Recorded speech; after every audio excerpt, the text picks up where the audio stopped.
I realized there are unique, outrageous acts of love that can be committed by me and me alone, and that is the unique purpose, obligation, joy, and responsibility. It's my ability to respond to reality. That's my outrageous act of love. A planetary awakening in love through a unique self-symphony. What a privilege it is to be part of this global community.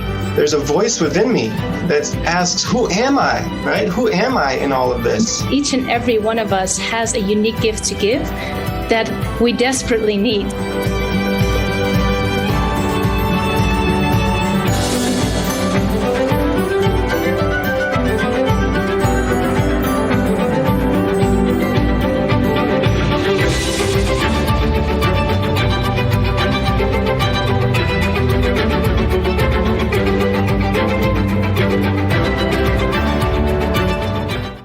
Hello, everyone. Welcome to the heart of the revolution. It is with deep joy we are together today in one mountain, many paths. Our mission is what Barbara Marx Hubbard and Dr. Marc Gafni call a planetary awakening in love through unique self-symphonies. We are activating a new humanity, and we are awakening as a new species, Homo Amor, the fulfillment of Homo sapiens.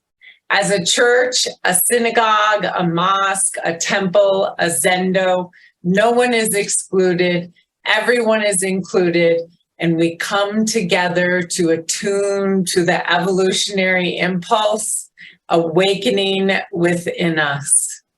I am Kristina, the co-executive producer, along with Krista Josepha, Jacqueline Clark, and Jamie Long, and we are so delighted to be together with each and every one of you today. This is our 302nd live community broadcast. What a privilege it is to be part of a global community where we contribute to humanity's flourishing. Use the Zoom and the Facebook chat functions to say hello, to let us know where you're from, to resonate the Dharma, and to speak your prayers. On Zoom, do check that your chat settings say everyone so that we can all hear from you.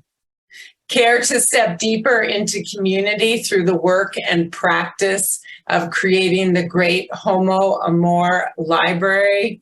You really don't want to miss this opportunity. So reach out to me for the opportunity. My email is in the chat box now. This week we celebrate Ujis and his daughter-in-law, Laura, who spent hours this week gathering film clips for our upcoming Outrageous Love Festival.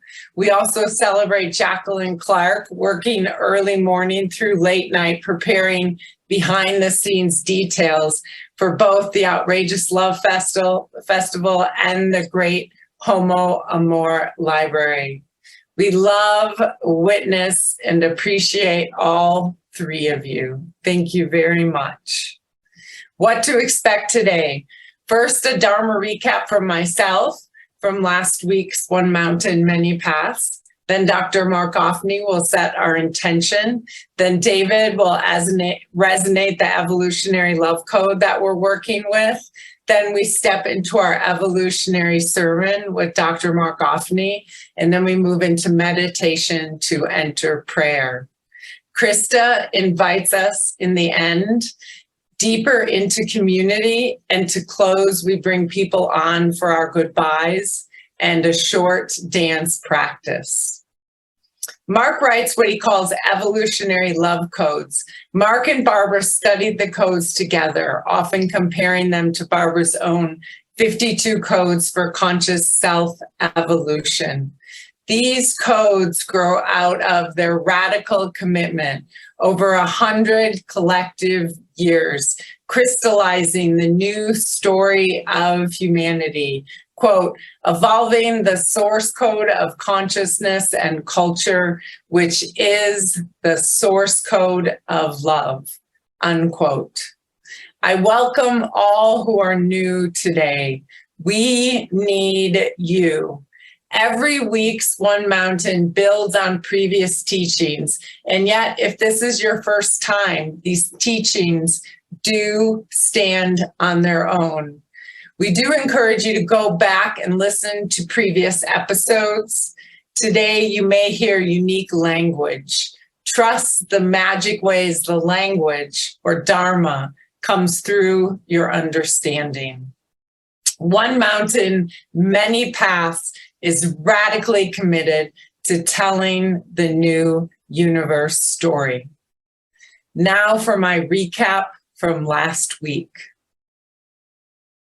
Part 2, celebrating the courage to evolve beyond dark shadows of transhumanism and evolutionary spirituality.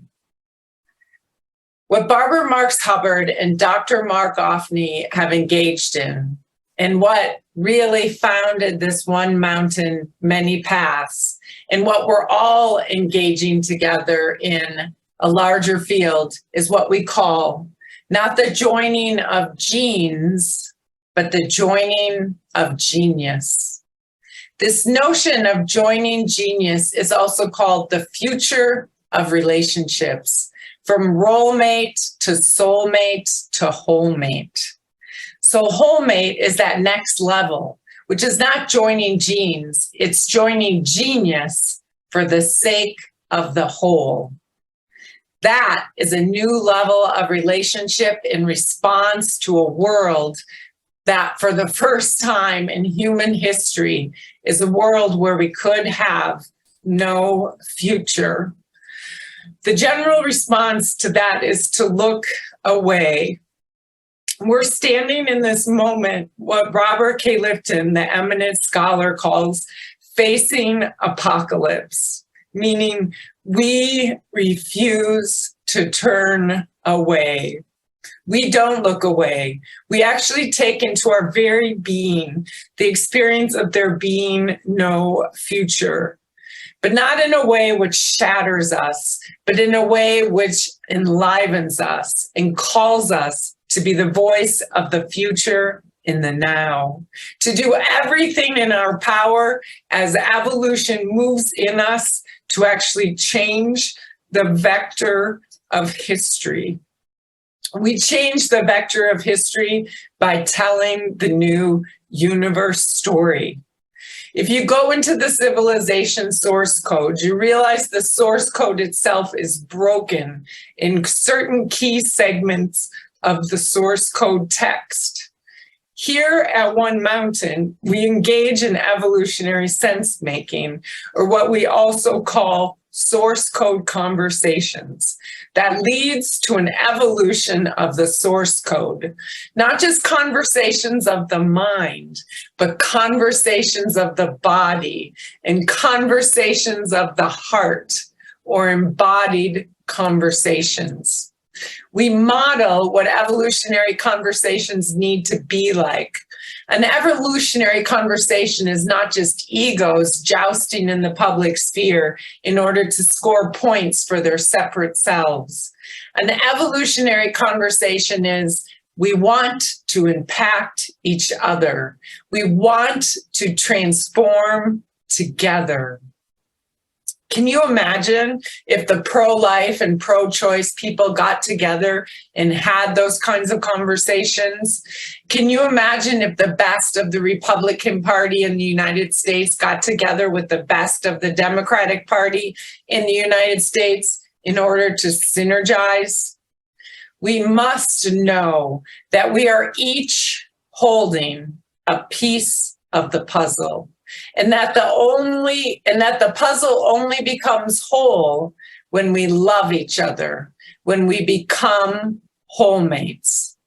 An evolutionary conversation is when we're loving each other madly and we're holding together this passion for the truth. this passion for a deeper understanding, this passion for insight. It's the ability to hold the fullness of contradiction and not have it become a degenerative polarization, but actually a fructifying, synergistic emergence of a new wholeness, a new story, a new paradox, and to allow for evolution. Now, I invite us to more deeply enter the holy and the sacred spaces of one mountain, many paths.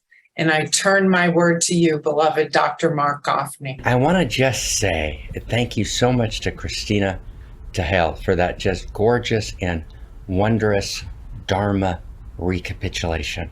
Because what Kristina is doing every week is going into the evolutionary love codes that we articulate here every week. And what do we do here every week? Like, why are we here? And why does it matter so much to be here? And why are we delighted to be together? And just to share with you, I was coming back from Vermont yesterday and got to the airport at about 4:30 in the afternoon. The flight was canceled. The only flight out the next day would have had me miss one mountain. So of course, we drove back 9-10 hours, right? Just to be with us today, because it's so important to be together. So who are we? What is One Mountain? What are we doing here together? We're articulating a new story of value in response to what we can only accurately call the meta-crisis. And the meta-crisis is a breakdown in the commons. It's a breakdown in the epistemic commons, meaning in a shared story of value, which has caused what we would call a global intimacy disorder, which is itself root cause for what Nick Bostrom at Oxford called in the early 2000s existential risk, which means risk to our very existence as a species, risk to the existence of the future itself. And so we're in this moment where actually on the horizon of humanity is potential catastrophic risk and existential risk, coupled with, right, an unimaginable degree of suffering, unnecessary suffering for so many people. Some of it physical, right? 1.x billion amount of people without access to water. And some of it existential, right? Emotional.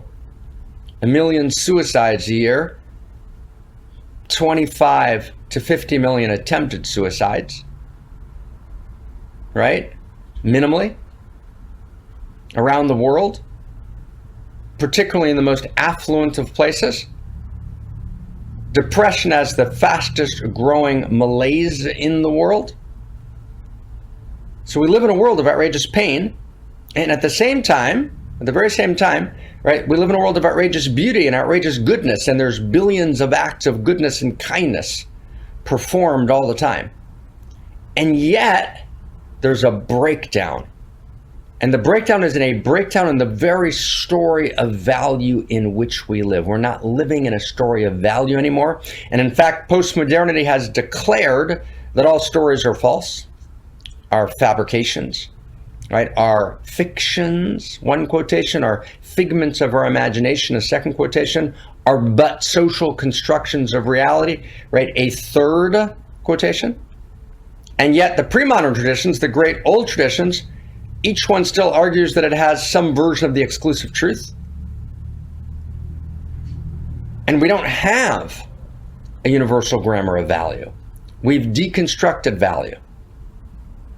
Right? We've deconstructed the notion that we're actually actors in a same story, in a shared story, right? With a shared vision, with a mutuality of purpose, right? That's intrinsic, right, to cosmos itself. We're not aligned with value. We're not aligned with the story of value. And that breakdown, right, is the root cause of existential risk. Right? Existential risk is ultimately rooted in our inability to live in a shared story of value, right, which is an expression of this global intimacy disorder. Intimacy comes from a shared story. And the threat of existential risk from rogue AI, right, artificial intelligence, right, from forms of hitting our planetary boundaries through an extraction model that's extracting from the earth what took billions of years, right, to manifest, right, to this huge growing gap between haves and have-nots, which will make the caste system of India, right, look like a liberal dance party, right, at the most liberal summer camp, right? The kind of caste system that the world's developing, where for the first time in human history, the wealthy will actually be better than everyone else because they'll be augmented, right, technologically, cognitively. They'll have access to longevity technologies, to health technologies, right, to aesthetic technologies, none of which will be available to the rest of the humanity, even if there's a basic monthly income, which will kind of pacify the masses. We're going to have this massive caste system, right, which will make the Hunger Games look like a Sunday afternoon picnic. By the Hunger Games, I mean the movie, The Hunger Games. So there's actually, dystopia actually lurks on the horizon. And if COVID told us anything, right, it told us that there's a breakdown in information, right, that the information we're getting is not accurate on either side of the aisle, right? And it told us that the system's not too big to fail, right? That's what I've been calling for the last 10 years, right, in various forms, the second shock of existence, what Bostrom calls existential risk. And not only are we not hopeless, we're filled with hope. We're filled with energy. We're filled with possibility. And the hope is a memory of the future. That's what hope is. It's a memory of the future. And this memory of the future is a vision, a new emergent vision of a new story of value, right? The emergence of a new human and a new humanity, right? The emergence, the transformation of Homo sapien into Homo Amor. And that actually is the inexorable movement of cosmos itself, right? Cosmos moves from matter, the physiosphere, matter, the first Big Bang, all the levels of matter, into mind. Matter triumphs in matter triumphs in life. In life, matter triumphs in life. And then all the levels of life, which is the biosphere. And then life triumphs in mind, which is the noosphere. And all the levels of mind, those are the first three Big Bangs. And Tom, you remember in our evolutionary meditation, we did that at the Wisdom School for so many years. We would unpack, right, this vision, which I did for many years, and then Jeff picked up and Tom picked up these gorgeous, we would actually meditate our way through the entire evolutionary process, right? And then the human being, the depth of the self-reflective mind, what we call Homo sapien, then triumphs into actually a new human, a new humanity, right? A new possibility for humanity. Just like matter triumphs in life and life triumphs in mind, we don't end with the human self-reflective mind, right, which stalemates itself. We actually emerge. We emerge and we become more. We become a new possibility of what it means to be a human being, to be Homo Amor. Homo Amor who feels the story of the whole. Homo Amor who becomes conscious that evolution lives in them, in us, in we. We become conscious together of the entire evolutionary process. We realize the evolutionary process lives in us. We realize that we're now in this moment that we can actually shape the future. We've moved into the Anthropocene, right? The world in which humanity participates, right, in the evolutionary story. I become a conscious expression in my body and my mind of the evolutionary process, and I realize that I'm a unique expression of that process, and that process is driven and animated by Eros. The reality is held together by Eros, or allurement. All of reality is allurement, the allurement of different parts to each other that create larger wholes. And this dance between allurement and autonomy is a fundamental and foundational principle of cosmos that lives in us, right? And I'm a unique self, meaning I'm a unique set of allurements. And value lives in me, and I'm allured to value, and I'm repelled by the violation of value. When I see George Floyd brutally murdered, right? That's the repulsion I feel, right, at the violation of value. When we see Ukraine and we see Russia moving to crush Ukraine with all of the geopolitical complexity, we understand this is a violation of value, and we're allured to value in its fulfillment. And so what we're here together, what One Mountain is about, right, is that we've made this declaration, which is we're not willing to look away from the meta crisis. And we're also not willing, as many groups of people who call themselves doomers, we're not willing to say it's over. There's nothing we can do. We're not willing to look away. We're not willing to look down. We reject the voices that say, don't look up. We're actually doing what Robert K. Lifton, the great writer, called 30 years ago when he began to think about existential risk. We're facing in. He wrote a book called Facing Apocalypse, right? We're facing in. Sometimes we step back, sometimes we step closer, but we refuse to ever look away. We're facing in. We're identifying what are the root causes of existential risk. We're realizing that those root causes themselves are rooted in this global intimacy disorder, which itself is caused by the failure to live in a shared story of value. And we're therefore engaging, after all of the deconstruction, in the great reconstructive project. That's why this matters so much. It's why it matters that we meet every week, that we talk about this new story of value, that we articulate different chapters in this story of value, that we take all of our conversations in One Mountain, we get them up, on Medium, so we can begin to download, that we write this great library together that we're deep in the middle of. And I really want to invite anyone who wants to step forward and play, right? If you're willing to play a larger game, and if you're willing to participate in the evolution of culture and consciousness, if you're willing to participate, if we're willing to participate together in the evolution of culture and consciousness, which is the evolution of love, then step in. We're going to be doing a meeting in, the beginning of September, probably the second week, right? We've been working for several months to get a group together to work with Krista and Elena, right? Paul Kfami, Kristina Tahel, who's here to generate this great library team to put out, right, all of the One Mountains, right, in a kind of, appropriate code. Joycey's done brilliant work on this, right, to actually put out all of this material so that it's in the world, so it's beginning to evolve the source code. And all of this oral material, together with all the material from our yearly intensive, and we're coming together for our 10th yearly intensive this summer. We give a name to it. We call it the Outrageous Love Festival that Claire has held so brilliantly, together with Shahati. And maybe we'll take a look at that at a link for a second, right? Anyone who wants to come, it's both online and in person. And oh my God, to be there in person is amazing. It's a small intensive. There'll be about 85, 90 of us there. And there's very, very deep dive. This is the last of these kind of festivals. We're going to be moving to a different kind of intensive, right? Come next summer and next winter, right? So if you can come this summer, for sure, be there. And if you can't come in person, be there online, although it's going to be in classical European times. You can listen to either in the middle of the night, or you can download it, which you absolutely should. It's going to be amazing. But we come together to participate in the evolution of the source code. Right? And we come together as a band of committed revolutionaries, committed evolutionaries, right? Imagine Da Vinci and Florence with Marcello Ficinio, right? At that time between worlds, when the pre-modern world is breaking down and modernity hasn't yet come into sharp focus. And there's this allurement's the core structure of Cosmos, this allurement between this group of people that find each other together. Why are we here together? Who are we? Why are we here together? We're here together because we're allured to each other, because we're allured, right, to this great work. And so each one of us is a pioneering soul.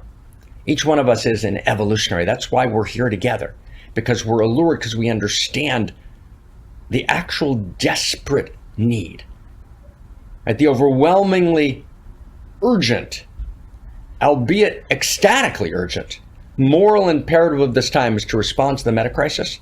When we respond to the meta crisis, right, ultimately only by addressing its root cause, and its root cause is a breakdown in intimacy, right? When we require global coordination to meet every global challenge, we're unable to create global coordination because there's no global coherence, and there's no global coherence because there's no global intimacy, and there's no global intimacy because there's no shared story of value.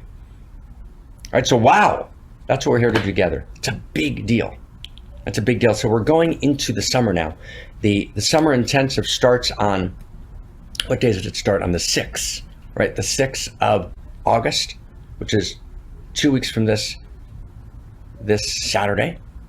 Right, I'm going to fly at the end of the week, right, to Europe, and we're going to be doing One Mountain straight for the next 6 weeks, and we're going to have fantastic kind of part of the leadership team of One Mountain is going to be stepping up. Terry Nelson, who's awesome, is going to be leading next week, and then every week there'll be a different host or hosts, right, leaders from One Mountain, and I'll rejoin you right at the beginning of September, right, either the first or the second week.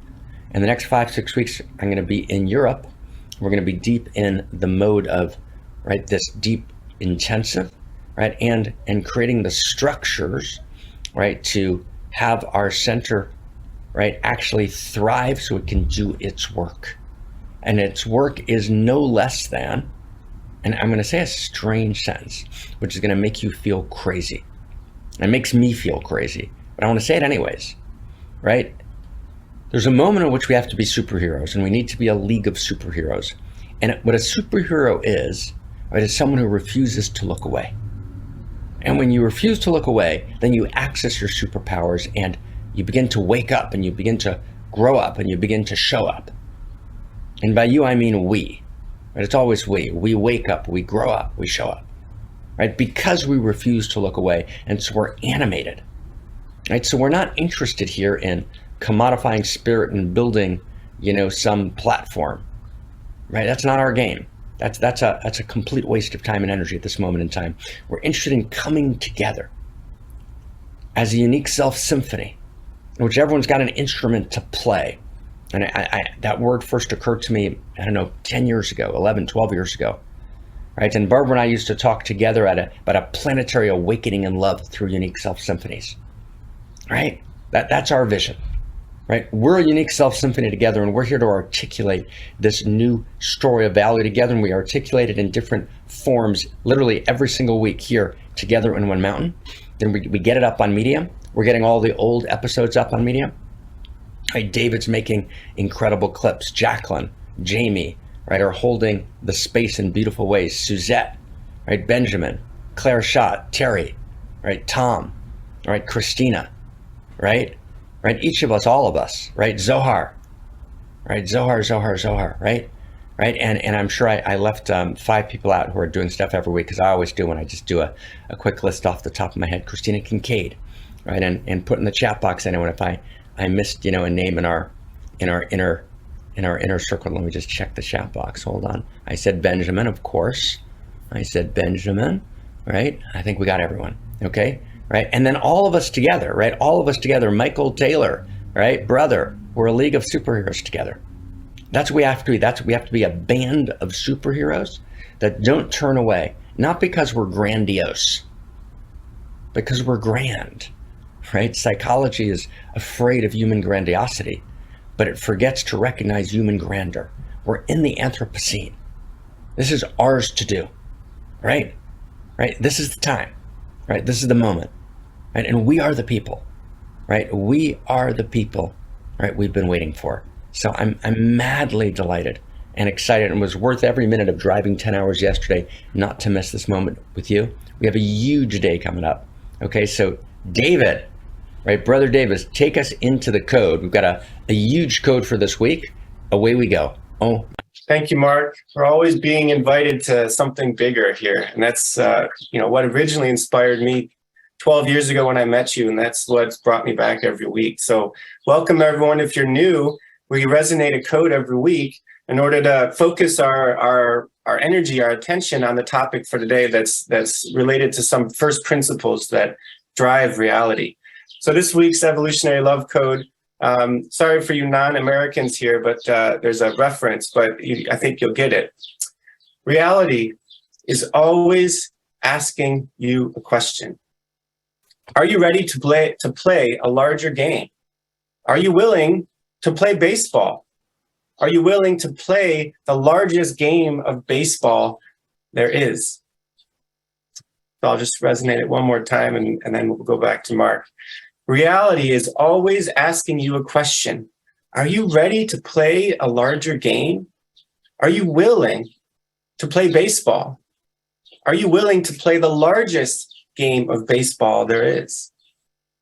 And Mark, I turn it back to you. Oh my God. Okay. So this is a big week. Okay. This is a big week, and we're gonna play baseball. And we've promised, right? We've promised, and let's knock this out of the ballpark. And I got a text from Tom Goddard, Ronayne, who is with us. And just so you get how baseball, and this is not planned, how baseball finds its way. And this is a text just from a couple of minutes ago, where, we're working on a book together, Tom and I, which is based on this unique self process that we did together for many years at our wisdom school at Shalom Mountain. And, Tom's working on, a draft, based on, it's a long story, but anyways, he's working on the last version of the draft. And Tom writes me, I'm in the home stretch. I'm in the home stretch. What's the home stretch? The home stretch is from baseball. Okay. So we're going to talk about baseball. Now, if you're European, which there's lots of Europeans here. So when you think baseball, think soccer.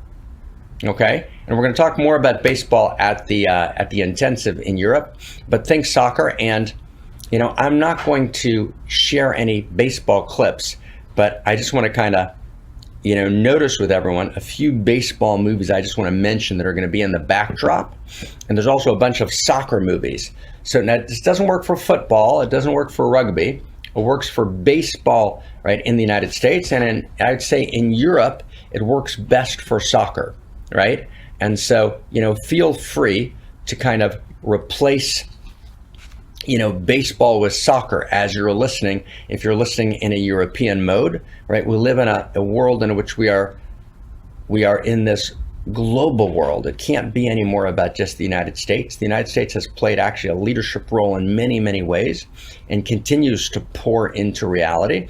And the United States is flawed like every place. And there's critiques that are valid and important about the World Bank. And David Graeber's written important critiques about how the World Bank has created debt. And there's shadows of the United States. That's absolutely true, right? And the United States is in many ways a very great country. So America bashing is not in fashion in my heart and soul. I'd rather recognize the intrinsic and gorgeous greatness of every country.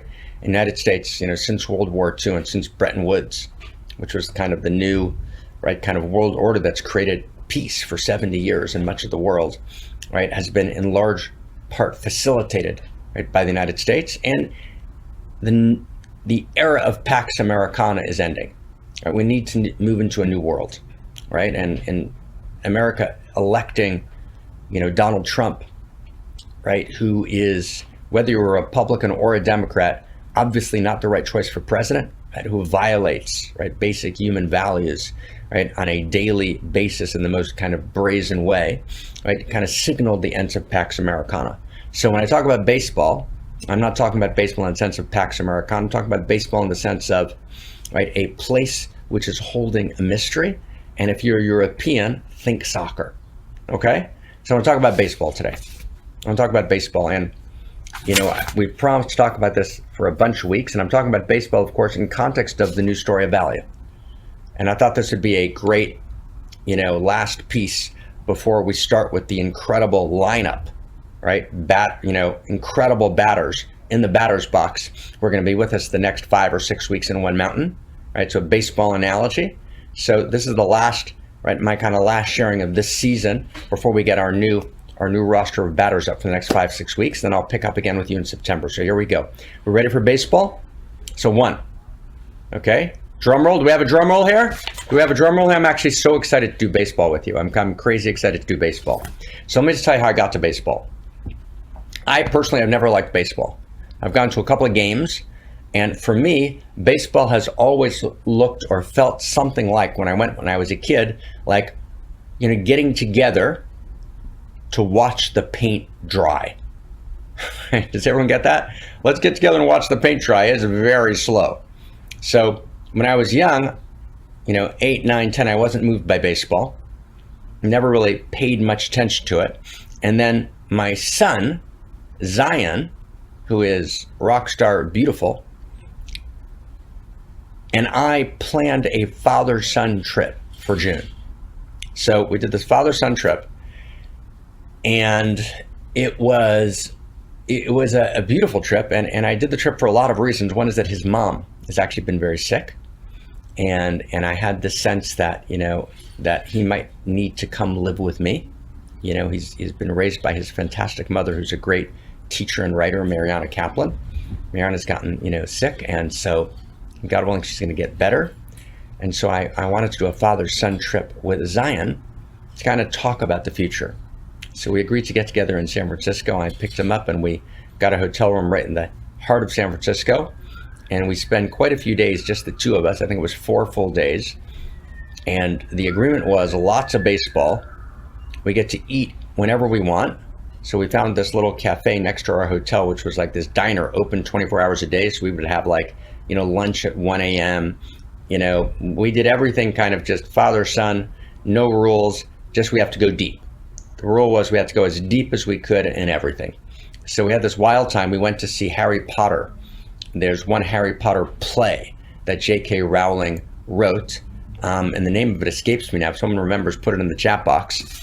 And so we got second row seats in the play. We went to see 2 baseball games, right? And the 2 baseball games, right, one was Tuesday evening. The next one was Wednesday morning, right? To each baseball game, we came 2-3 hours early to the game.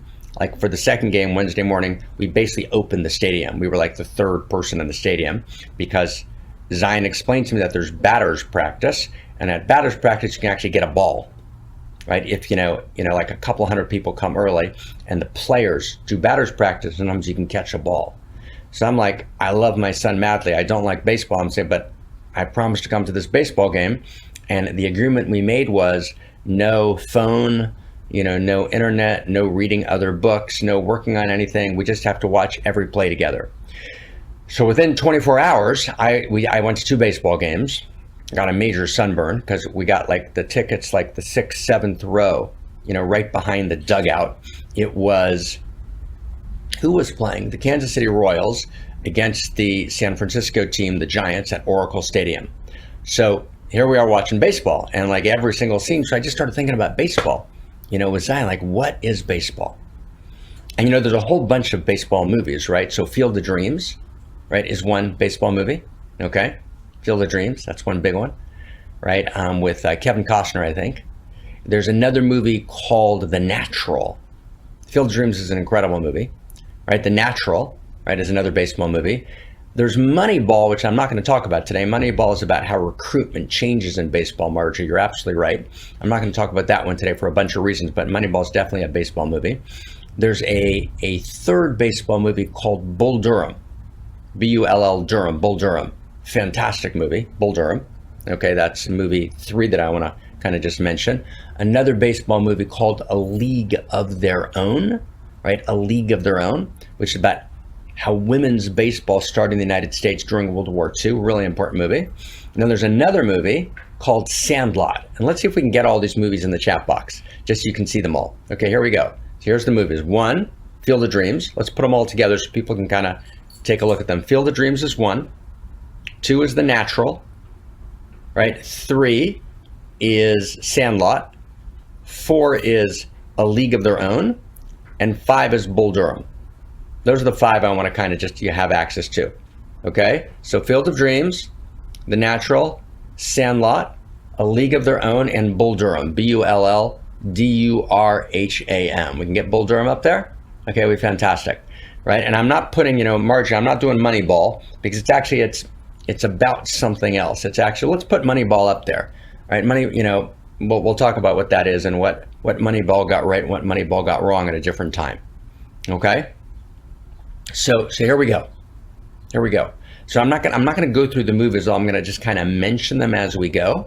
Right? This summer at our intensive, I want to look at these movies more seriously, right, in relationship to some soccer movies. But what I want to try now is kind of see with you and understand with you is, why is baseball magic? Who's heard of Walt Whitman? Everyone knows Walt Whitman. Just do a little show of hands, on the European side, right? Who knows Walt Whitman? Right? Let me just check the chat box here. Okay, we got a lot of Walt Whitman people. So who knows that Walt Whitman was a baseball reporter, right? He was a baseball reporter. And so Walt Whitman writes, early, he writes, I see, right, the great poet Walt Whitman, he says, I see great things in baseball. It's our game, the American game. And again, you could write the same thing about soccer, right? In Europe, he says, I see great things in baseball. It's our game, the American game. Now listen to this. It will repair our losses and be a blessing to us. Isn't that amazing? Right? It will repair our losses, right? And be a blessing to us. That's wild, right? That's wild. In the Bull Durham baseball movie, which stars Kevin Costner and Susan Sarandon, and this is, we're in total serious mode today. We're going to totally talk about the baseball vision of Homo Amor and baseball in response to the meta crisis, but we're also playing because we got to play. All right, so we're in the midsummer, let's play. So in Bull Durham, again, starring a young Kevin Costner and Susan Sarandon, right, the opening line, right, of the movie, anyone see it? Let me just take a look in the chat box here. Let's see if everybody saw it. Hold on, chat box. Where's my chat box? Here it is. Okay, did anyone see Bull Durham? Thank you. Right. So first, before we go to Bull Durham, let's just take a look. Right, Krista put the Walt Whitman quote. Right, and the key is that it will repair our losses and be a blessing to us. Okay, so in the beginning of Bull Durham, which is, by the way, the all-time record breaker of baseball movies, the beginning of Bull Durham.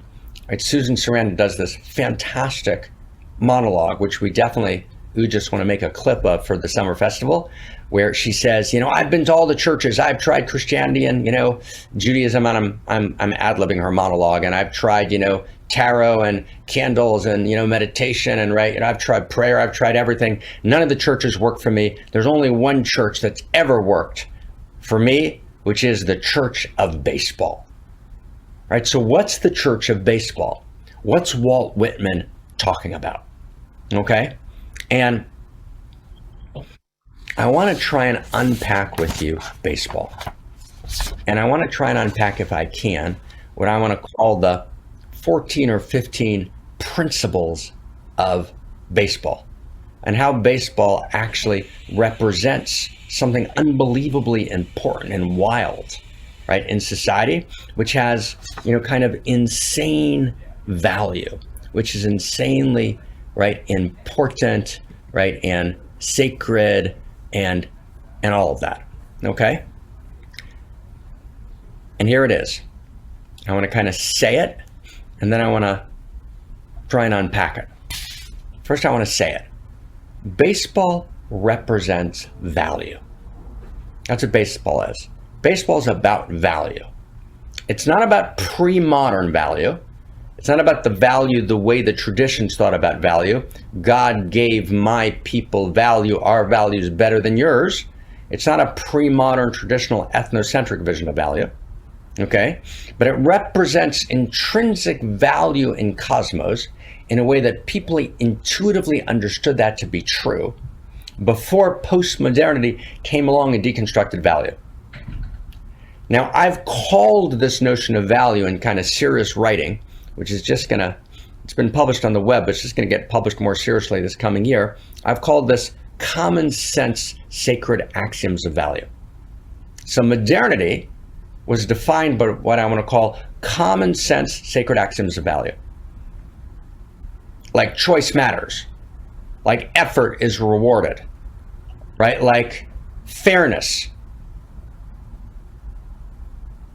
is super critical and you can't do without it, right? You got to be fair. So fairness, choice matters, effort, right? There's about 15 common sense sacred axioms of value, which when the pre-modern world fell apart and modernity came into form, these common sense sacred axioms of value became the shared grammar of value of much of modernity that the postmodern world came to deconstruct. Now, the common sense sacred axioms of value are very, very important.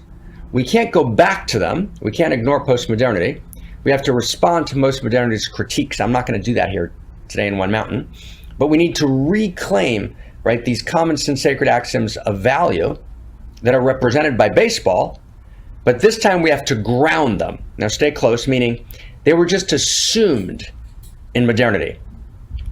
Everyone kind of said, we're going to borrow from the social capital of pre-modernity, which kind of assumed value through revelation, through meditation. Everyone assumed value. They fought about who had the best value, but everyone assumed value.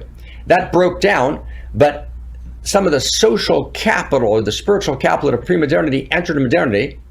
And even though philosophically people like David Hume and ultimately Immanuel Kant, and then neo-Darwinism and logical positivism and existentialism, they all deconstructed value, nonetheless, common sense sacred axioms of value remained. Then postmodernity came and deconstructed them. And now we need a new reconstructive project that actually integrates the best of pre-modern, modern, and postmodern understandings of value. And we need a new vision of value. That's what we're doing at the center, this new vision of value, which is core to Homo Amor. But in this new vision of value, we need to reclaim these common sense sacred axioms of value, but not unconsciously like modernity did. We need to actually root them and ground them in cosmos.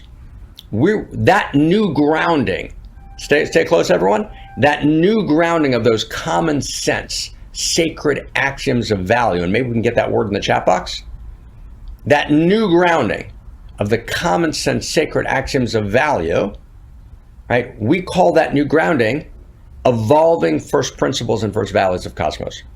So what we call first principles and first values, or evolving first principles and first values, and I'm not going to work out, how that has solved the postmodern critique of the common sense sacred axioms of value. I'm not going to solve that right now. We've talked about that at length in a bunch of First Mountain talks we did on first principles and first values. I'm not going to talk about that now.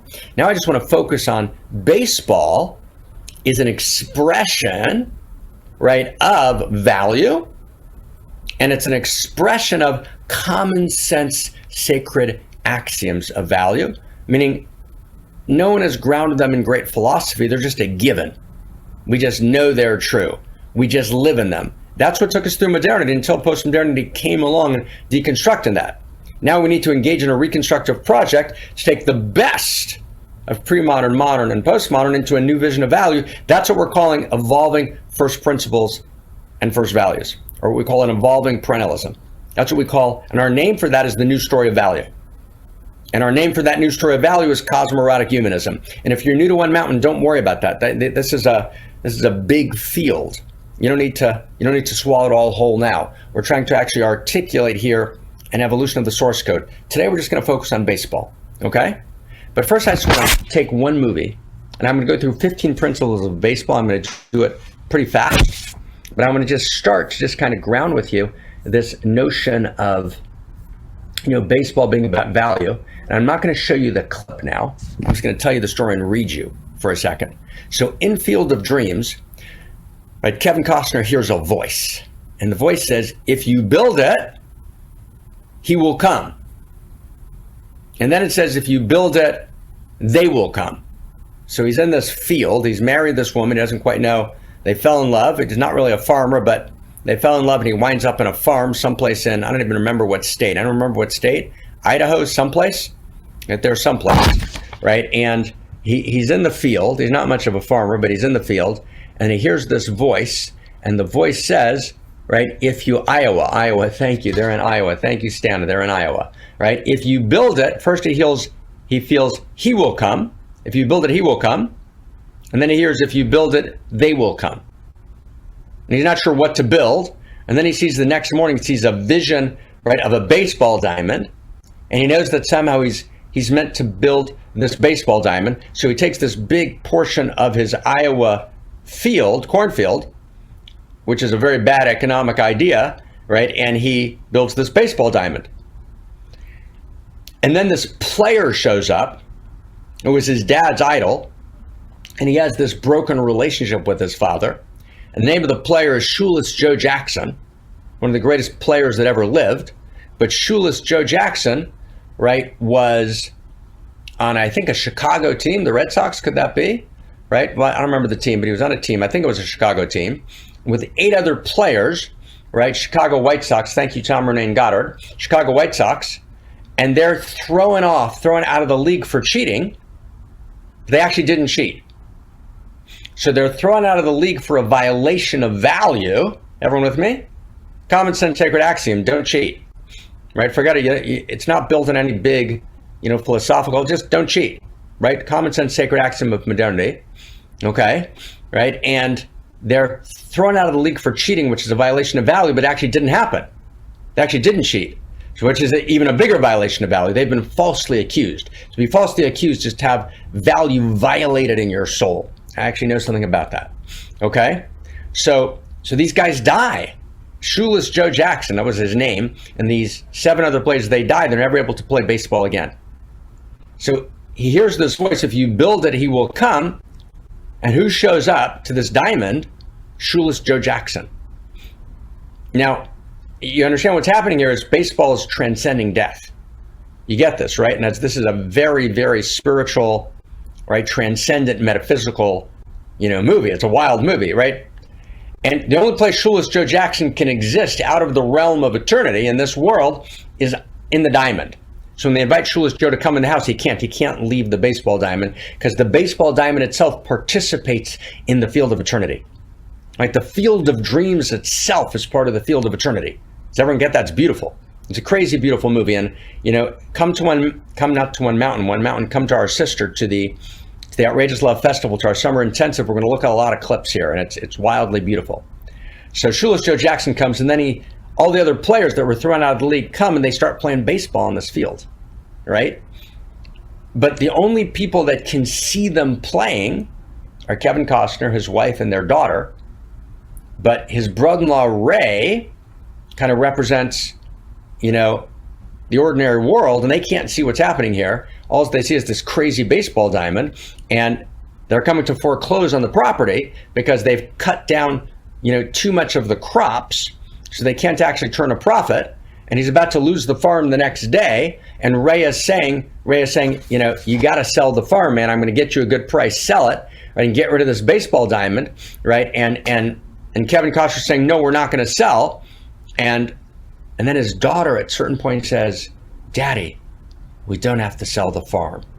She has this almost kind of prophetic voice, right? And Ray, right, her uncle and Kevin's brother-in-law, says, Karen, please, just wait, right? And then she says, people will come. And then Kevin Costner turns to his daughter, right? What people, sweetheart? And she says, from what? From all over.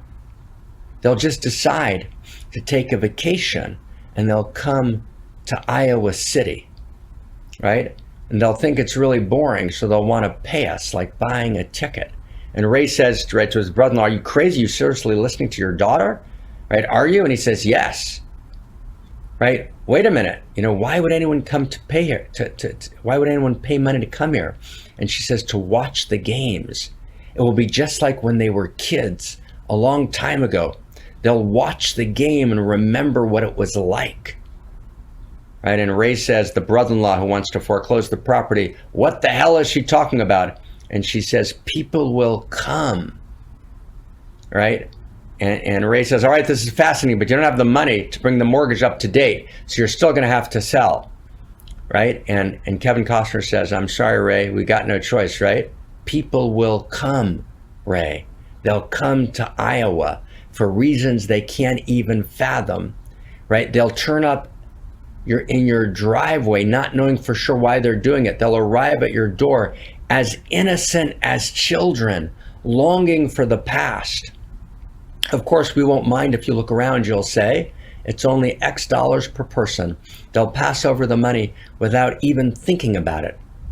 For it's money they have and peace they like. And of course, now the brother-in-law, right, who wants to foreclose because Kevin Costner's got no money to pay his bills because he's built this baseball stadium, thinks that his niece is crazy, says, Ray, just sign the papers. But the daughter keeps talking. No, then they'll walk off to the bleachers and sit in their shirt sleeves on a perfect afternoon. They'll find they have reserved seats somewhere along one of the baselines where they sat when they were children and cheered their heroes, and they'll watch the game and it will be as if they dipped themselves in magic waters. The memories will be so thick and they'll have to brush them away, the memories from their faces. Right? And then, Ray, the brother-in-law, he can't take this. He says, when the bank opens in the morning, they'll foreclose. But the daughter keeps talking. People will come, Ray. Right? And then Ray breaks in. You're broke. You sell now or you'll lose everything. But she keeps talking. The one constant through all the years, she says, right? Kevin Costner says, the one constant through all the years, right? Ray, has been baseball. The one constant through all the years has been baseball. America has rolled by like an army of steamrollers. It's been erased like a blackboard, rebuilt and erased again. And this is true about Europe. But baseball has marked the time, the field, this game. It's part of our past. It's part of who we are. It reminds us, let me say it, it reminds us, right? Listen to this. It reminds us of all that once was good, and it could be good again. People will come. People will most definitely come. It's an amazing scene, huh? Does everyone get that scene? It's easy to click out during that scene, but it's an amazing, amazing scene. And at some point, she falls, she gets hurt. One of the players was actually a doctor, right, who had kind of come from a different point in the wheel of time, actually steps out of the field to treat her and takes care of the daughter after she falls. They were sitting on the bleachers talking in this conversation. She falls, he takes care of her. And for the first time, Ray can actually see the players. And Ray completely does a 180-degree turnaround and he says to Kevin Costner, you can't sell. So what's this scene about, friends? The scene is about the good, right? Baseball, it's the key scene in the Field of Dreams. Baseball reminds me of the good in everything that's good. Baseball incarnates value. And sports at its best, but baseball and soccer are the best incarnations of them. Right? Baseball incarnates value. And let's just take a look at baseball. Number one, there's a cathedral. There's a temple. And then temple's the baseball stadium. And when I came with Zion to Oracle Stadium on Wednesday morning in June, and it was early in the morning, and we were like the third or fourth ones in the stadium. We got up, really early to get there early. And you see this gorgeous baseball diamond in this beautiful stadium. And you realize this is a temple. It's a temple. And people are coming to the temple like people have always come to temples. This is what Susan Sarandon calls, right at the beginning of Bull Durham, this is the church of baseball. Number two, right? Baseball incarnates ritual. Right? Baseball has a ritual. Baseball has, right, a set of rituals that hold us. But it's more than that. Right? Number three, baseball has principles. There's a set of principles, right? There's a set of laws in baseball, right? Which are about how the game is played. And everyone subscribes, right, to the same principles. And those principles are about eliciting greatness and excellence from the players. So those principles are about what? They're about eliciting, right, excellence and greatness from the players. That's three. Four, the goal of baseball is to come home. A home run, right? Tom wrote me this morning, I'm in the home stretch, meaning I want to come home. The goal of baseball, like the goal of spirit, of value, is to dream our way home and to live those dreams and to find our way home. That's what baseball is about. It's about getting home. Right? And it's not just about getting home myself. Sometimes I sacrifice fly so someone else can get home.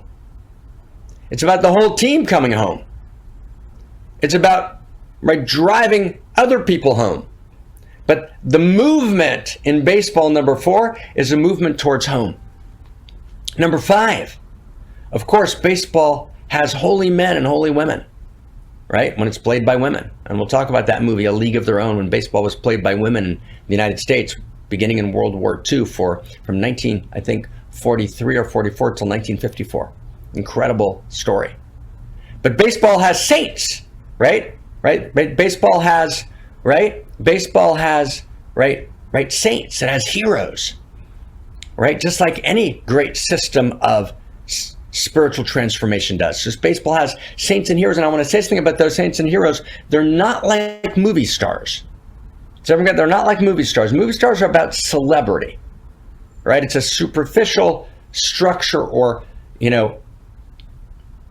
phenomenology of celebrity, right? Baseball heroes are different. Baseball heroes are about incarnating value. It's why in Field of Dreams, when Shoeless Joe Jackson was accused of cheating and thrown out of baseball, it was so devastating.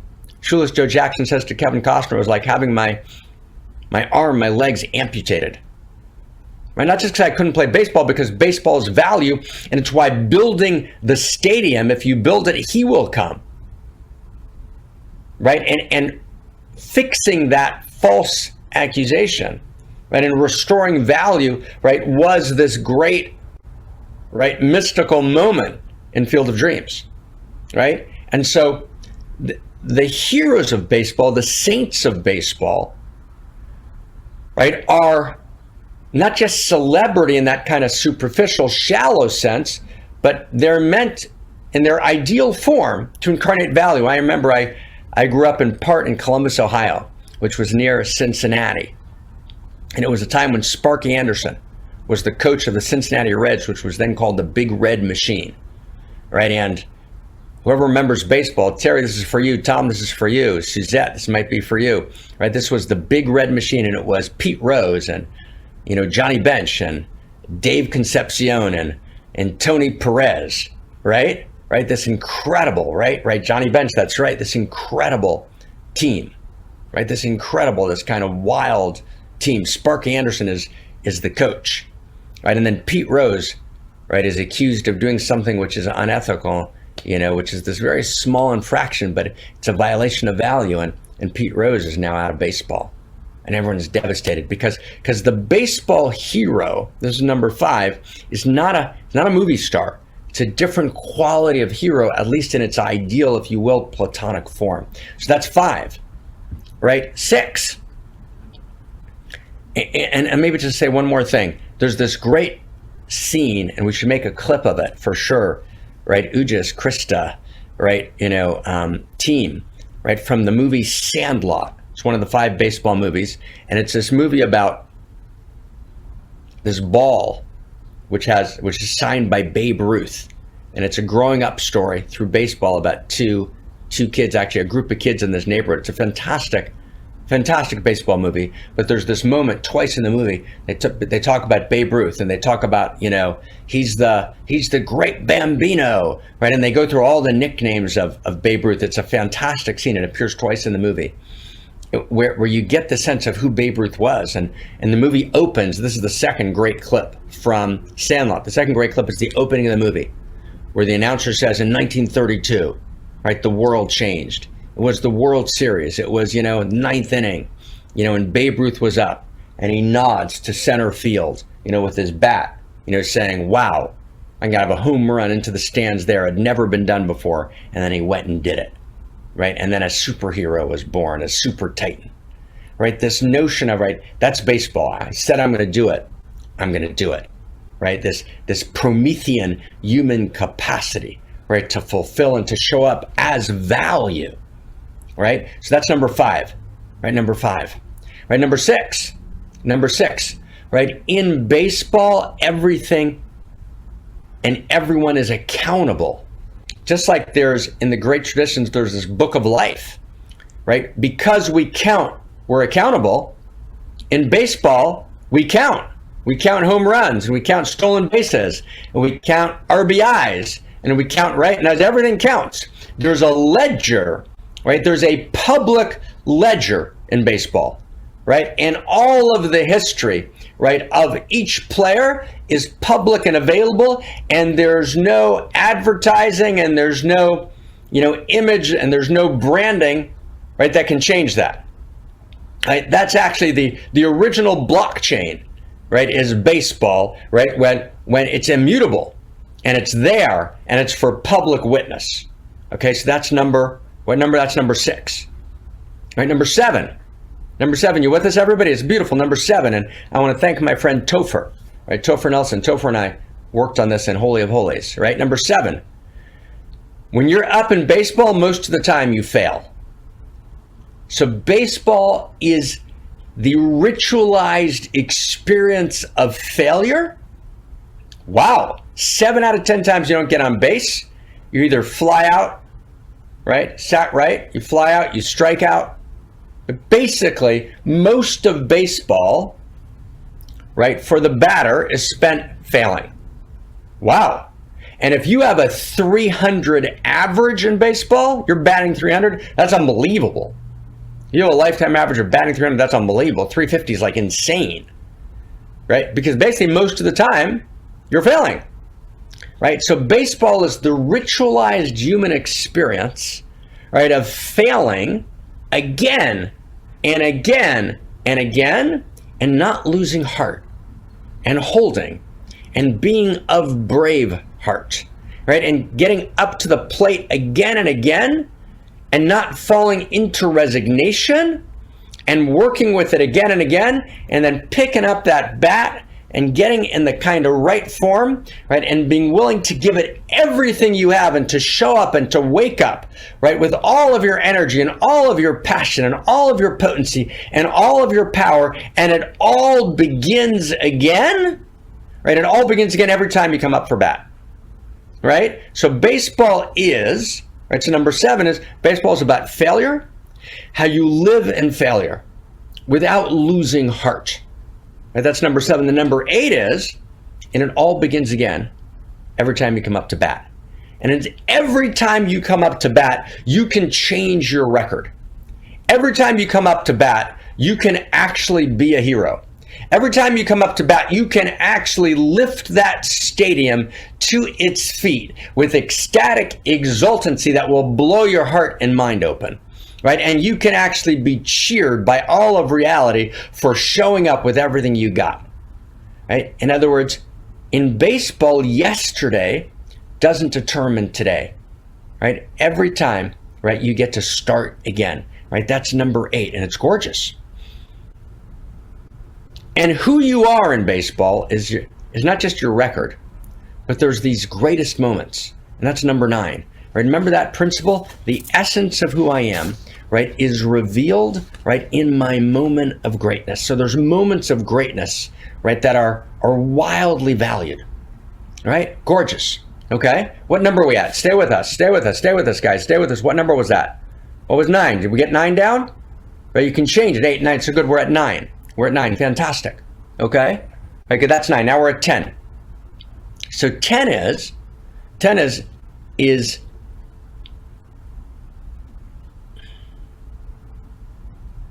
the way you create greatness in baseball is both by how you hold failure and by connecting the dots of your moments of greatness, right?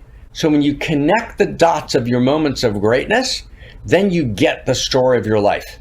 And one of the things we have in modern stadiums is they'll actually play you the game back in its moments of greatness at the end of the game. Or they'll play you yesterday's game, and they don't play for you all of the empty space, but that's actually part of it. You can't get rid of it. All of the empty space, right? All of the staying in, all of the strikeouts, all of the staying in deep right field or deep left field and not seeing a ball for 5 innings, but just staying there with steady presence, holding the field. Hold. You're holding the field. Right? That steady presence then creates those moments. And then when you link those moments together, you connect the dots, you get the greatness of your life. Right? Life is about connecting the dots of your moments of greatness, which you only get to do if you hold the field in between those moments and you don't collapse in them. So it's about moving beyond resignation, sitting in the emptiness, until it fills up with those moments of greatness and connecting those dots together, which become the story of your life. Okay, so that's 10. That's a big one. 11, right? Baseball is unique because it's about autonomy and communion together. You know, basketball is team. There's a big team. The team moves together down the court. Players stand out, so you've got some autonomy and communion, right? But in baseball, you have it in a much more extreme form, right? Because each player, all 9 of them, are in their own position, whether it's the shortstop or one of the basemen, or, you know, deep in the outfield, or you're batting, or you're catching, or you're pitching. You're both in the communion of the team. We all need each other, and yet you're also highly individuated right in your place. And it's really about you. And it's about you being in that lonely, singular, beautiful place in the context of a larger communion, because you realize, wow, there's people, right? One mountain, people all over the world holding a piece, but you're holding your own piece. And it's different than basketball. You don't get absorbed in the team.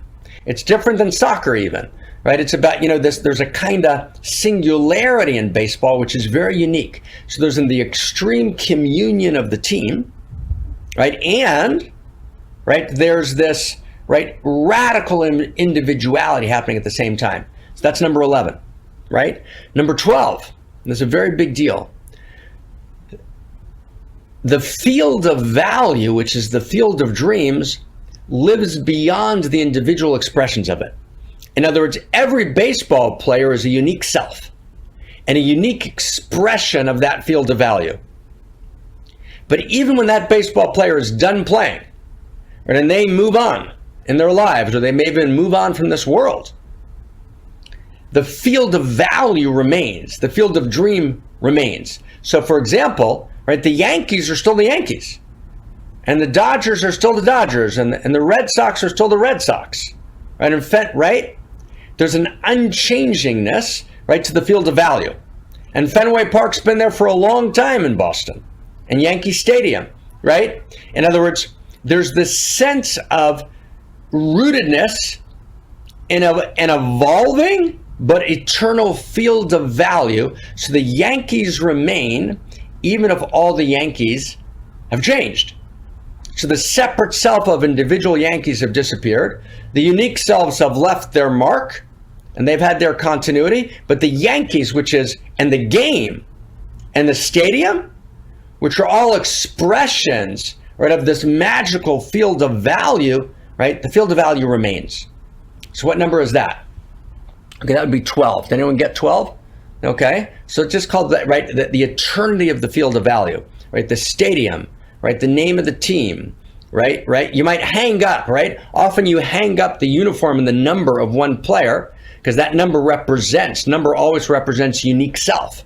We talk about that in the book Soul Prints, right? In part 4, where I talk about a number as unique self. So you might hang up someone's number, but the uniforms, right? The fields, right? The diamond, right? The rules of the game, right? The ethos of the game, right? All of that remains.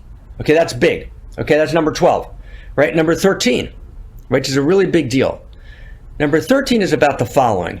Number 13 is about, right, the fact that you need constant practice, constant, rigorous, deep, beautiful practice to do really simple things with elegance and grace, right? That's a big sentence. You need constant practice, right, to do really simple things with beauty, elegance, and grace. And you can't always do them with beauty, elegance, and grace. You're going to strike out a lot of times. But actually, your life is connecting the dots of those moments of greatness when you did those simple things, those second simplicity things with beauty, elegance, and grace. And what do you do in baseball? You hit, you catch, you throw, you run. That's it. You hit, you throw, you catch, you run. That's the whole game. You hit, you throw, you catch, you run, you wait, you deal with failure. You're part of a team, right? There's enormous practice to be able to catch that ball, right? To pitch that ball, right? To run the way you need to run, right? To throw, right? So there's the sense of enormous practice to get those moments, right, of elegance and grace that are kind of unlike anything else, right? What number is that? So I'm gonna do a couple more. What number was that? Who got that? What number was that? No, it wasn't 13, was it? I thought it was, okay, we're just getting 13 now. This is 14 coming up, I think. That was 13 now. Okay, 14 now, okay? Play the ending of the game, the series. Okay, we didn't quite get 13. Okay, we'll get 13 afterwards. Okay, you guys will get that down afterwards. So I would call 13 enormous practice, constant practice to do simple things with elegance and grace. We got that? Okay, 14. 14 is in baseball, we surface the idea of healthy competition. All right, when we talk about one of the root causes of existential risk, we talk about reality being constructed in a success story where the story is actually rivalrous conflict governed by win-lose metrics. But that doesn't mean that we get rid of competition. No, competition's important, right?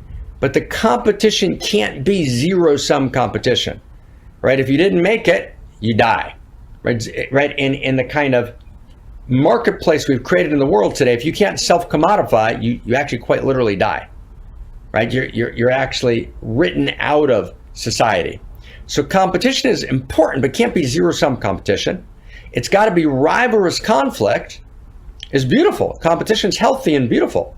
We shouldn't get rid of merit, right? That baseball represents merit, right? It's not a kind of communist system which got rid of merit and got rid of hierarchies of value and got rid of appropriate competition. Baseball is rivalrous conflict, but it's not just governed by win-lose metrics, although it is in part, but it's also governed by a field of dreams, by a field of value. And so baseball's a field of value and sport and delight, which is bigger than just the rivalrous conflict. Like the players are playing together in this shared field of value. And the shared field of value is much bigger, ultimately, than who wins the game, right? So it's competition, it's healthy competition, but it's healthy competition on a team, right? With this dialectic between autonomy and communion.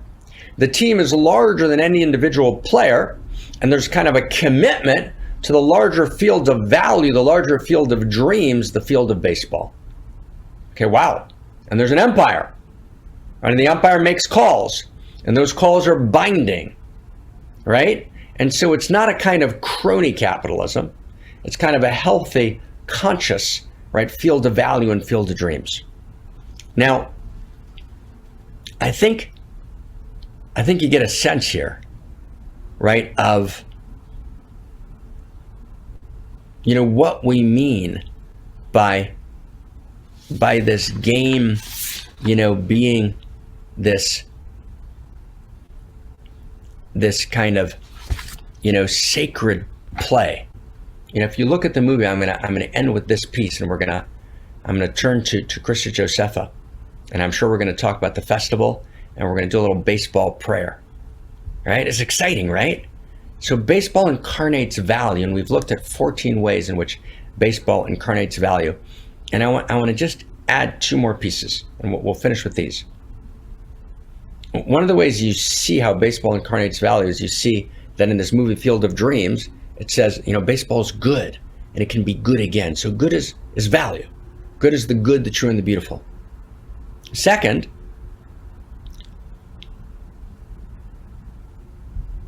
and when you look at the movie The Natural with Robert Redford, it's a very subtle movie. And all 5 of these movies are worth watching. But The Natural is a very subtle movie about Robert Redford. He has a childhood sweetheart. He's a natural. And very early scene in the movie, we should have a clip of this. His father says to him, like, you got a gift, son, but you can't rely on the gift. You got to practice. Right? People just rely on the gift, they fail. Then his father, just a few minutes later, has a stroke and dies under an oak tree. The next day, lightning, or that night, there's this storming night, and lightning hits the oak tree. And then Robert Redford, who's a kid, goes down to the oak tree where his father just died, and he makes a bat out of that oak tree where his father passed and where where he had practiced with his father. And that bat's called Wonder Boy. And in the early scene, you see this girl watching him when he's a little kid, practicing, and they grow up. And right after his father dies, he gets drafted and they're in love, and they're going to get married, and he says, I'll come back for you. Then he goes and he's on his way to the big leagues. He's on a train and he meets this woman, and she kind of enchants him. She seduces him. And he walks into her room because she says, come meet me in my room. He walks into her room, like, what's this about? And she puts a veil over her face and she shoots him. And he disappears for 16 years. And the movie starts after those 16 years. We don't know what happened in the intervening time. And he's now coming back 16 years later to reclaim, right, that simple dream of baseball and value. And he kind of explodes onto the scene at age 36, and then he loses it until there's this scene where he sees a woman stand up. He's been in a slump for a long time, and that woman is that original girl that he was in love with. He can't quite see her, but he sees that she stood up. And you see actually the goddess rising. And they somehow align, even though he can't see her and doesn't know who it is, and he hits it out of the park. And he goes to find her and can't find her, but in the end they find each other. And when she's in the stadium, he can actually find himself. And then actually, what the whole movie is about these forces that go to actually rig the movie, to rig the movie, to rig baseball, to have players sell out for the sake of commodifying baseball. And they actually offer him $20,000 to throw a game, right? This great violation of value. And they threaten to blackmail him because they have pictures of when this woman shot him, and they made it look like somehow, and she was apparently killed afterwards, and which had nothing to do with him. There was some terrible tragedy that happened there, but they threatened to frame him. And so he takes $20,000 because he has no choice, and then he realizes he just can't do it. I mean, it just says, he says, I won't do it. Just, this is over. I'm going to go play baseball. I'm not throwing the game, right? I can't violate value, essentially.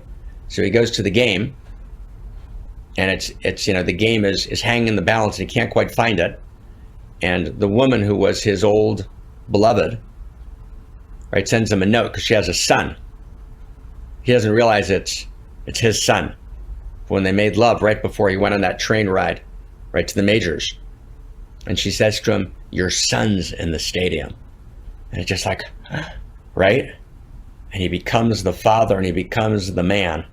And there's this incredible scene, right? And he shouldn't be playing the game because that bullet that was lodged in him from that original shot has kind of wreaked havoc.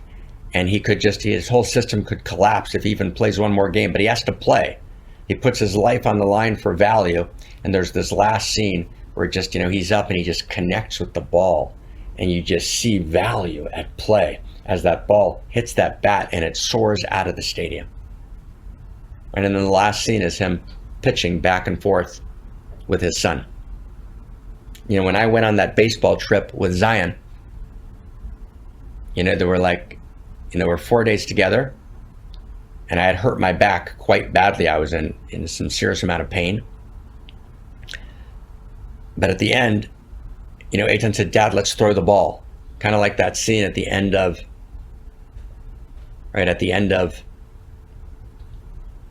the Redford movie, The Natural, the very end of the movie. And he gets together with the woman of his childhood and with his son, and they're throwing the ball back and forth.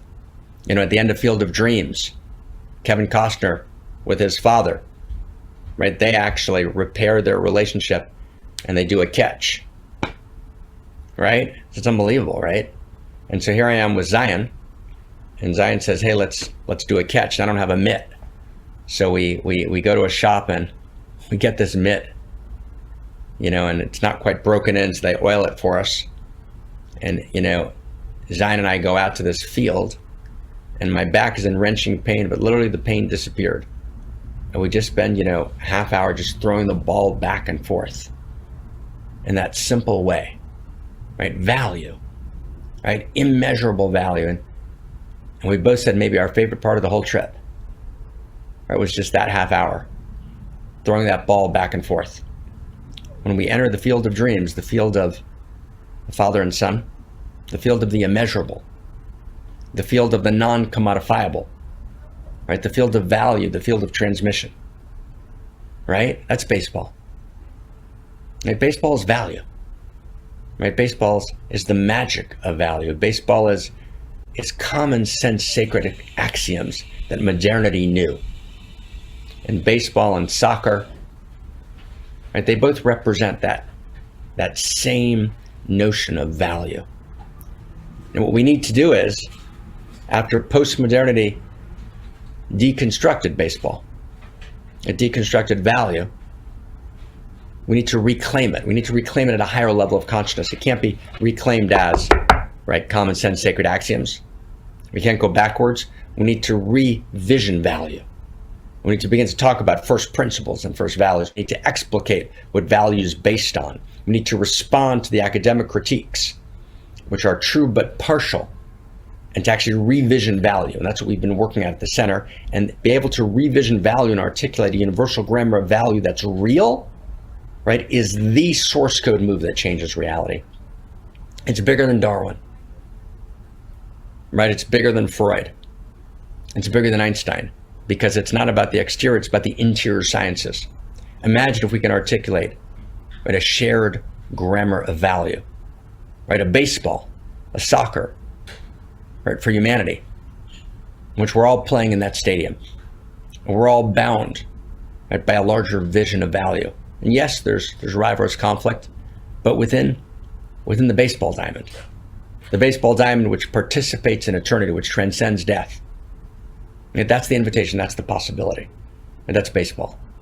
Right? Like, wow, right? And oh my God, right? And that's what it means.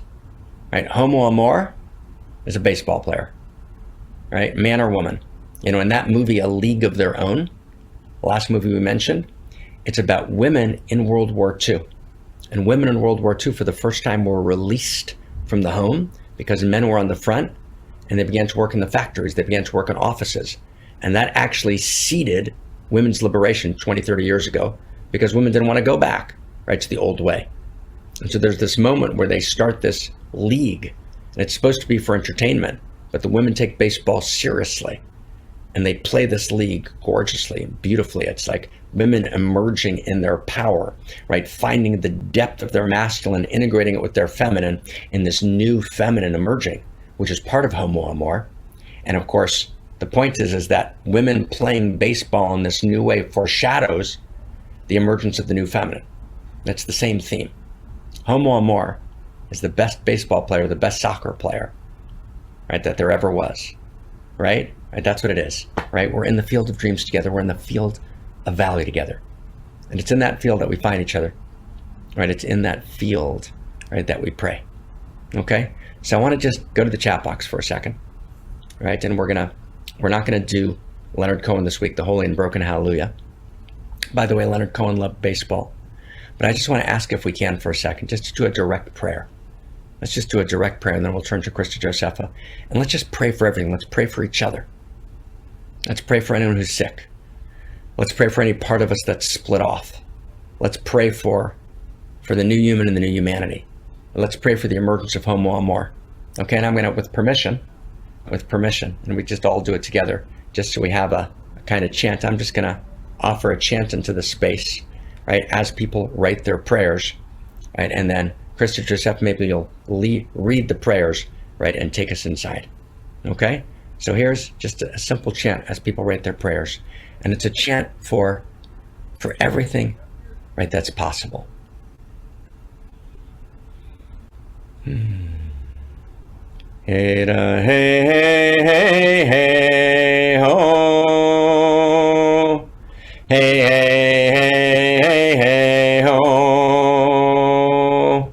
Hey dee da hey hey hey oh ho oh ho. Field of Dreams. Hey da hey hey hey hey ho.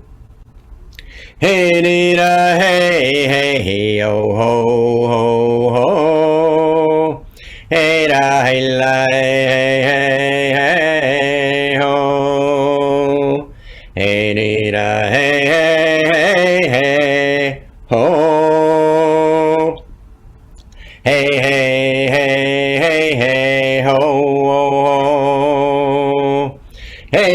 hey, hey, oh, ho, oh, ho. Hey, da, hey, hey, hey, hey, hey, ho, oh, ho. Hey, da, hey, hey, oh, ho, ho, ho. Hey, da, hey, hey, hey, hey, ho. And chant wherever you are in the world. You don't need a good voice to chant. I'm evidence of that. You chant like we play baseball, all our hearts and souls. Hey, ding, hey, hey, hey, ding, hey, hey, ding, hey, hey, ding, ding, hey, hey, ding, hey, hey, ding, hey, hey, ding, hey, ding, hey, hey, ding, hey, hey, ho, ho, ho. Hey, dinna, hey, hey, ho, ho, ho. Hey, dinna, hey, hey, ho, ho, ho. Hey, da, hey, la, la, la, la, hey, hey, ho. Okay, let's read. Krista Josepha, read us some of the prayers. Thank you, everyone. It's so good to be together, right? Let's put in the information about the festival. Please, let's do this together. I turn the word to Krista Josepha. What a delight, what an honor to be with you. Cha. Wow, beautiful. So beautiful to be in the field of dreams together. What a magical, mystical, tender and fierce place that is. And let's hear our voices in that place. Kristina says, I pray for every unique life as we hold hands and face extinction together. Tom Ronaine, I pray that each and all of us may see and embrace the divine in each and all of us. Jacqueline, I pray that Mike's leg may heal easily and quickly. Krista Josepha, I pray for us to awaken to the full power so that we can knock the ball out of the park for love. Jamie, I pray we love each other as Homo Amor. Ger, or Jer, I pray for humanity to come home. Rob, I pray for my mother so she may find her way in forgetting more and more. Sally, praying for the safe birth of the emergent field of unifying eternal value. Kirsten, praying for all of us to become Homo Amor and play the game of our lives according to evolving first values and first principles. Shanti, I pray for all to find that what will set them free. Uts, I pray for all of humanity. Ambarina, it's also a prayer. She says, thank you. Sally, praying for the safe birth of the emergent field. That's twice. And then Carol, I pray for each of us to separately and together open our eyes to what we intrinsically are and are becoming. I pray for healing and for love.